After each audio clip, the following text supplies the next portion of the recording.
Assalamualaikum warahmatullahi wabarakatuh. Saya Siti Nur Khalifah, mahasiswa STKIP Modern Ngawi, program studi Pendidikan Matematika semester 3. Pada kesempatan kali ini, saya akan mempresentasikan materi pengumpulan dan penyajian data. Oke, langsung saja untuk yang pertama yaitu pengertian data.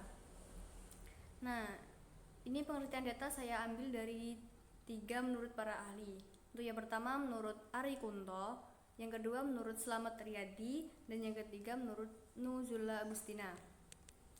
Dari ketiga pengertian menurut para ahli tersebut, saya ambil kesimpulan yaitu pengertian data adalah informasi yang dapat memberikan gambaran tentang suatu keadaan sesuai fakta, baik berupa angka, gambar, grafik, tabel, lambang, dan lain sebagainya. Jadi maksud pengertian tersebut adalah pengamatan terhadap informasi yang sesuai fakta yang kita lihat sendiri, jadi tidak direkayasa, real dari kejadian asli. Lanjut, jenis-jenis data menurut cara memperolehnya dibagi menjadi 2, yaitu data primer dan data sekunder. Data primer adalah secara langsung diambil dari objek penelitian oleh peneliti perorangan maupun organisasi, atau bisa disebut juga melibatkan kontak langsung antara peneliti dan informan. Jadi tidak akan ada unsur kebohongan dalam memperoleh informasi tersebut. Untuk yang kedua, data sekunder. Data sekunder adalah data yang didapat tidak secara langsung dari objek penelitian. Maksudnya secara tidak langsung atau melalui media perantara, semisal melalui media buku, arsip, atau bukti yang telah ada. Macam-macam data berdasarkan sumber data dibagi menjadi 2, yaitu data internal dan data eksternal. Data internal adalah data yang menggambarkan situasi dan kondisi pada suatu organisasi. Ini maksudnya, data ini didapatkan dari dalam organisasi atau perusahaan tempat dilakukan penelitian. Data eksternal. Data eksternal adalah data yang menggambarkan situasi serta kondisi yang ada di luar organisasi. Maksudnya berisikan tentang faktor dari luar yang bisa mempengaruhi keadaan di dalam organisasi tersebut. Klasifikasi data berdasarkan jenis datanya dibagi menjadi 2, yaitu data kuantitatif dan data kualitatif. Data kualitatif adalah data yang dipaparkan dalam bentuk angka-angka.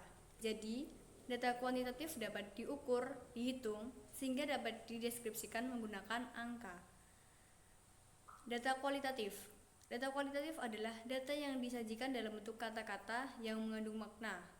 Data kualitatif bisa disebut juga data naratif, yang menjelaskan suatu fenomena yang umumnya tidak dapat dihitung. Sering juga terjadi ketidakakuratan data karena si pengamat bersifat subjektif. Untuk poin yang selanjutnya yaitu cara atau teknik pengumpulan data. Cara atau teknik pengumpulan data dibagi menjadi 5, yaitu wawancara, angket, pengamatan atau observasi, tes, dan juga dokumentasi. Langsung saja untuk teknik atau cara yang pertama yaitu wawancara, atau biasanya disebut juga dengan interview. Wawancara yaitu cara pengumpulan data dengan mengajukan pertanyaan secara langsung. Yang dimaksud langsung ini adalah antara wawancara kepada responden, lalu jawaban si responden ditulis atau direkam agar memperoleh data tersebut. Ini di bawahnya udah ada contohnya. Rizka yang ingin mengetahui hobi temannya sehingga si Rizka mengadakan wawancara. Teknik atau cara yang kedua yaitu angket, atau cara pengumpulan data dengan menggunakan daftar isian atau daftar pertanyaan.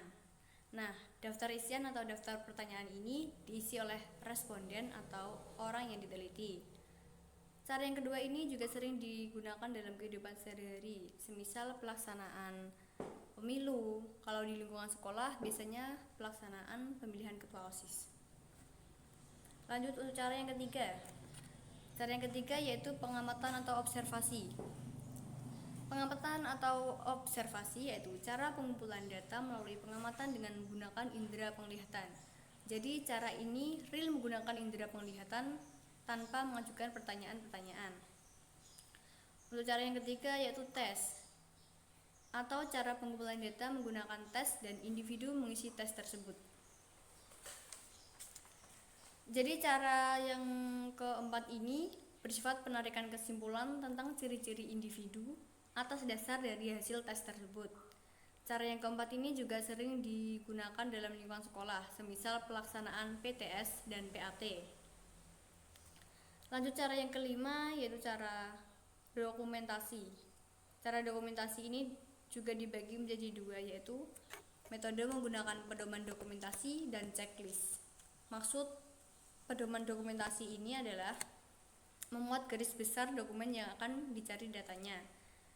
Yang dimaksud checklist ini, peneliti hanya memberikan tanda pada setiap item yang ada pada daftar.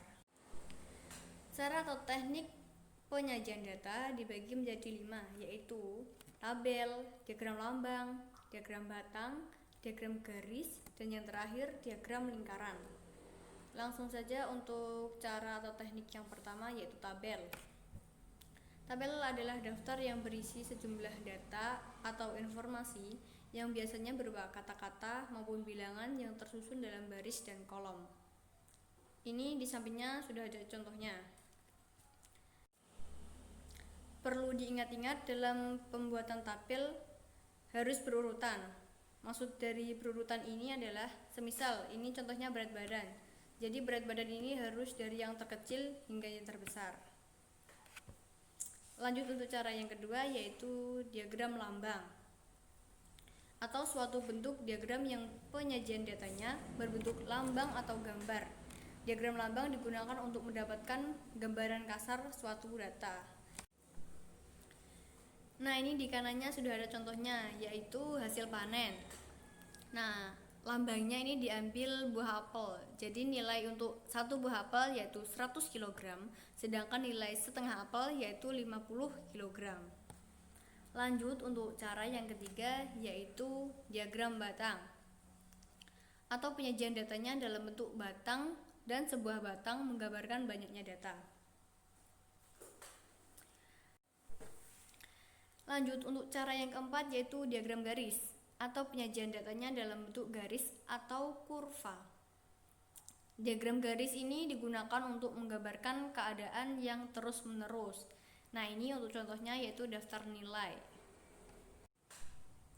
Next, untuk cara atau teknik penyajian data yang kelima, yaitu diagram lingkaran. Diagram lingkaran adalah diagram yang penyajian datanya dalam bentuk lingkaran yang dibagi menjadi beberapa juring, yang mana setiap juring mewakili banyaknya data. Nah, untuk perhitungan banyaknya data diagram lingkaran biasanya dalam bentuk derajat dan persen. Ini di kanannya sudah ada contohnya cara penyajian data dalam bentuk diagram lingkaran. Nah, sekian tadi penjelasan materi pengumpulan dan penyajian data. Semoga bermanfaat. Kurang lebihnya saya mohon maaf. Wassalamualaikum warahmatullahi wabarakatuh.